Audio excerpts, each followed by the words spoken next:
Hello, Wizards here. Today we're going to dive again into reverse engineering, but this time with a little bit of a different approach. We're going to solve this challenge called Find CTF in License Checker. It comes from crackme's.one. It's a very nice site where you can find plenty of reverse challenges. The description is pretty simple. You need to find the flag. In this format, you can find the license key or just patch this program. And today we're going to focus on patching. So we're going to learn how we can patch binaries of Ghidra and overall what is patching. But have it download here and extract it. So first, let's maybe just launch it and see what it does.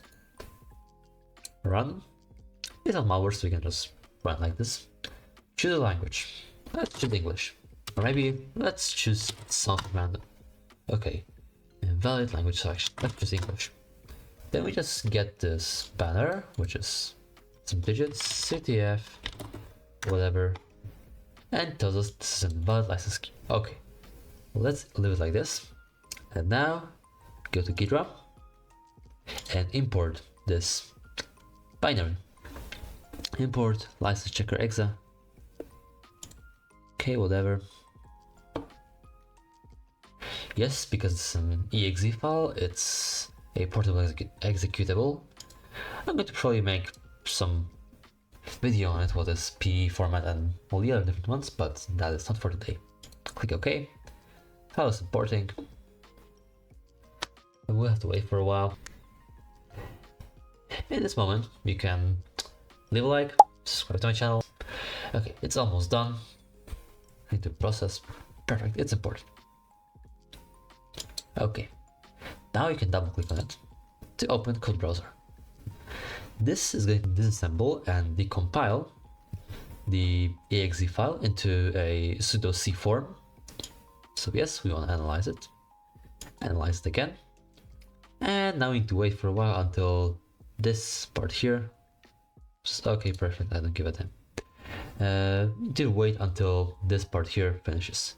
It'll take a while. Last time it took me like 5 minutes or so. This thing looks a bit cursed now, but don't worry, it's going to get better. Alright, so now I'm gonna leave you here. We're gonna meet, a little time lapse. After this part, it's compiled.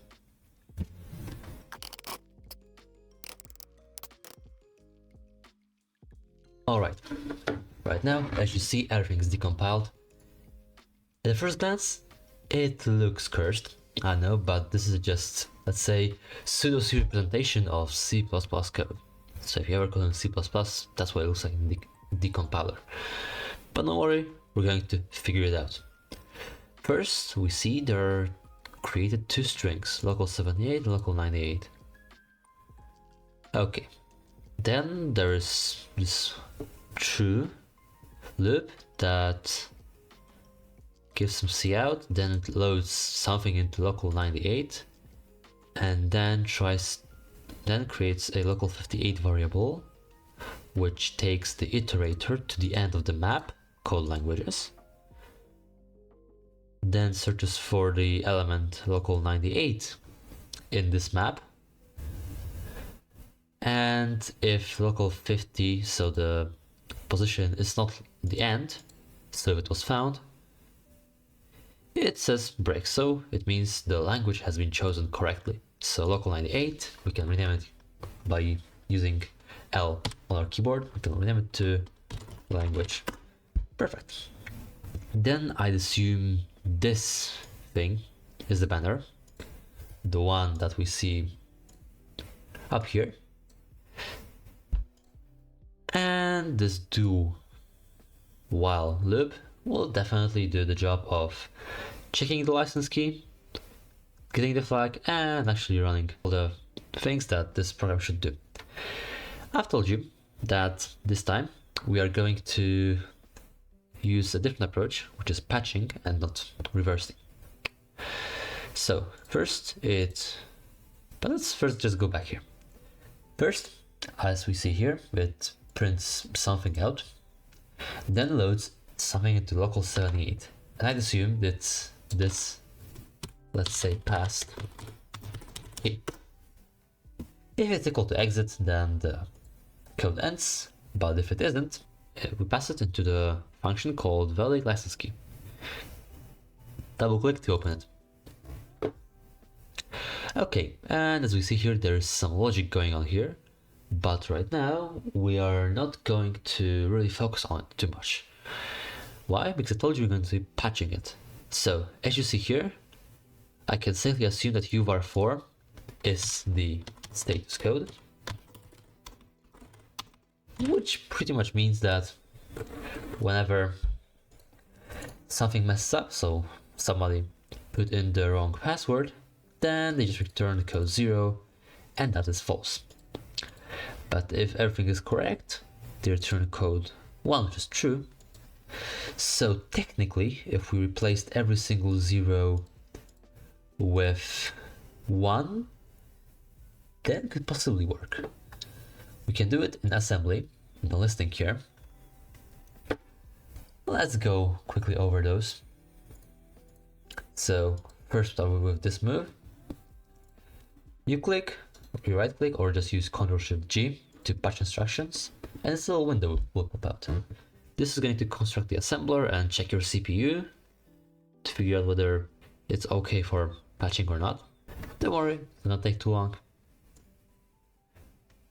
We need to replace this part, and this part. Probably.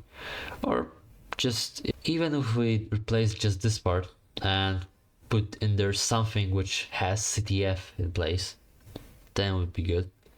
Because as we see here, these 3 lines, let's have that here. First get the first 4 characters of a string, then compare them against CTF and destroy the string. The processor received gold testing. Okay, so perfect. This code runs. So now we can just replace OX1, OX0 with OX1. Same here. Ctrl+Shift+G, OX1. Same here. Ctrl+Shift+G, OX1. Ctrl+Shift+G, OX1. Right now, as we see, our sudo C changed a little bit because whenever and whatever we do, status code is always equal to OX1, so it just returns 1, whatever the case. Perfect. So now let's go to File. Then we need to export the program, not as Ghidra zip file, but as original file. Let's call it license checker underscore patch. Okay. We go back to here to our folder. You can see the patch is running. Let's start it again. We choose the language called, let's say English. License key will be CTF something. And you see, the license key is valid. If we put literally the same one here, CTF 1, 2, 3, 2, it's wrong. But here, because we've patched this function, it's valid and it works. CTF, this is a secret key.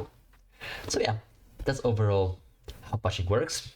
You replace the parts of assembly code with the values of the assembly code you want to run, because assembling is a reversible process, unlike compiling. And then we export the newly made binary into an additional file. Okay, so that's, I think, really it for today. Thank you so much for watching. I hope you enjoyed this little walkthrough video. Again, leave a like, subscribe, share some positive content, and yeah, see you next time with another interesting reversing or some other adventure. Cheers.